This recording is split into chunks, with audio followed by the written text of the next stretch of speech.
Ça,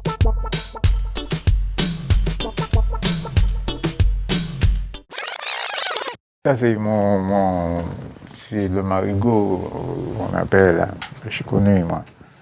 Je connais tous les pierres qui se trouvent dans. C'est ton île natale. Oui, c'est mon île natale. Donc là, tu as ton pays avec toi. Et oui, j'ai mon pays avec moi. Par exemple, là-bas, ça s'appelle. C'est un. C'est un endroit où on appelle ça la caille. C'est tout simplement un comment dire, roche volcanique qui se trouve ici. Et puis on a le piché là, tout ça, voilà.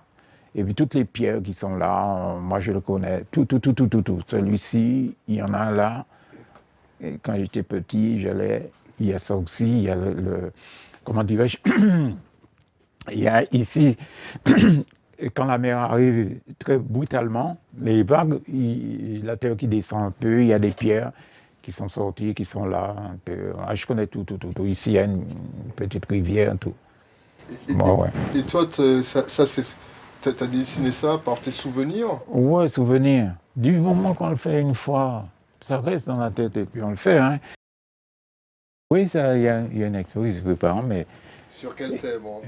Sur le thème sur l'esclavage, c'est bien ça? C'est ça, oui. Ah oui, ça s'ouvre encore, j'ai complètement oublié. Là. Ah, Épinay-sur-Seine. Ah, Épinay-sur-Seine, oui, je connais. Bibliothèque Mendès, France. Oui, je connais cet endroit. J'ai déjà exposé là-bas. Les œuvres que je vais présenter, il y en a plusieurs sortes. Ouais. Par exemple, il y a par exemple les bouteilles de rhum. Ça fait partie de l'esclavage, hein, attention. Hein. Ça fait partie, il y a les bouteilles de rhum, il y a les personnages, hein, un peu, ouais, voilà, les sculptures, pour ainsi dire. Hein, tout est des sculptures. Et oui, il y a ça, oui, ça tient là. Tu vas présenter aussi 2 tableaux? Ah oui, oui, il y a des tableaux, par exemple, le tableau dont j'ai réalisé il n'y a pas longtemps, et sur la terre. Vous savez, la terre. J'ai pu faire tenir la terre sur du bois. Vous vous rendez compte? C'est pas facile de faire tenir la terre sur du bois. Alors, monsieur RL, dis-nous, ça fait environ combien de temps, combien d'années qu'on te propose des expos sur le thème de l'esclavage? Proposer, il n'y a pas longtemps, mais j'ai travaillé sur l'esclavage. Ça fait des années que j'ai travaillé, j'ai toujours des œuvres, sculptures, peintures sur l'esclavage, toujours. Et puis de temps en temps, on me dit il faut amener quelques œuvres sur l'esclavage, j'amène quoi. Mais ce n'était pas quelque chose unique sur l'esclavage, quoi. Mais quand même, je travaillais sur l'esclavage. Je sais que ça existait, j'ai travaillé là-dessus. Voilà. Alors, voilà. Et mettons par exemple, des fois on discute sur l'esclavage, tout ce qui se passe aux Antilles, et tout comme ça, quoi. Et puis, tout d'un coup, j'ai dit, je vais faire telle chose. Du moment où j'ai le terme esclavage, voilà. Alors j'imagine que ce qu'on peut faire, j'imagine un peu tout ce qui doit se passer, qui se passait autrefois. C'est pas trop difficile dans ce domaine-là.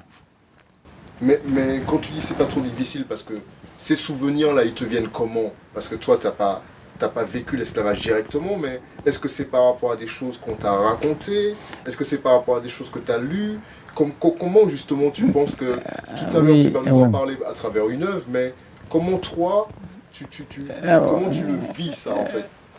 Ah oui, en général c'est par la conversation, c'est ce qu'on m'a raconté, c'est ce que j'ai vu à la télévision, j'ai vu un peu partout. Et voilà, alors je dis, comme moi, mes ancêtres étaient esclaves, alors je profite pour faire certaines choses. J'imagine les gens, quoi. Et aussi les gens qui tenaient les gens en esclavage. Voilà. Je vois à peu près comment ça doit se passer, puis on le fait, c'est tout. D'accord. Donc, tout à l'heure, tu vas nous présenter une de tes œuvres Mhm. et tu vas nous dire un peu, par exemple, pour telle œuvre, comment ça t'est venu. Tu vois, par exemple, là, on va prendre l'exemple de ces groupements de petites sculptures, là, on va dire, hein, Oui. qui conçoivent à une symbolique bien précise. Donc, lorsque tu as créé ces œuvres, tu pensais à quoi? C'est parti de quoi? Comment c'est venu? Ah, et ces œuvres-là sont parties au moment où il y avait toute une manifestation pour l'abolition de l'esclavage. Enfin, pour, comment elle s'appelle, Madame Taubira a fait là, travaillé là-dessus, a fait, comment on peut dire, Pour que l'esclavage soit reconnu comme voilà, c'est ça. Ouais. Il y avait ça, mais avant ça, j'avais fait autre chose. Hein. Et puis, c'est le groupement, c'est beaucoup plus les gens qui manifestent, mais qui a une connotation de groupe de personnes au moment où il y avait l'esclavage, des trucs comme ça, quoi. Qui fait qu'à l'heure actuelle, c'est des groupes qui étaient dans telle habitation, et comme on disait, pour nous, on était telle habitation du Lorrain, de Carbet et autres, du Sud, quoi. Et puis on voyait comment vendaient les gens par deux groupes. C'est pour ça que j'en ai fait des groupes, tout ça, quoi. Mais